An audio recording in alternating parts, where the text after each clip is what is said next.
In the summer of 1991, my son was attacked and eaten by an alligator. He was 4 years old. I use the word eaten because no one else will. They say passed away.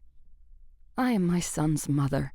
I, of all people, know he did not pass away, as if he evaporated peacefully and is somewhere else. The newspaper said attacked to avoid saying devoured. Same as when people say passed away instead of died. Like this helps, like it's more delicate. What happened to Thad was not delicate, and I saw all of it. Several strong men had to drag me from the scene. They were practically shouting to be heard over my wailing. "He's gone," they were saying. "There's nothing you can do for him now." Several months later, I had become obsessed with the deaths of small children.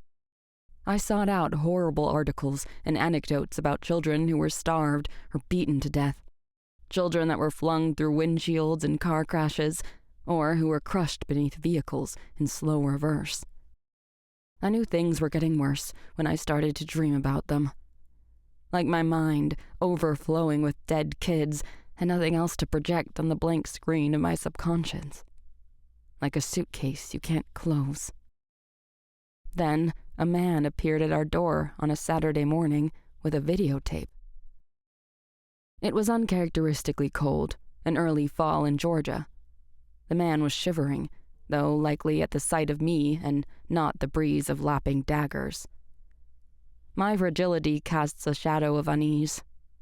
This old man, his white-haired knuckles gripping the tape, trembling, squinting beneath gathered eyebrows, careful, like his gaze could topple me. Leland stood before me, a wall of mechanical chivalry and husbandly duty, his frame splayed to shield me from the world. I was scowling into the gray gnaw of autumn, distracted by the yellowed leaves on our lawn, the sheer number of them. The man with the tape mentioned my son Thad. After the man left, Leland had me by my shoulders, holding me up lest I collapse. He was saying the same boring things that had begun to ornament my every outburst and meltdown. "Stop it, Tessie," in his commanding baritone.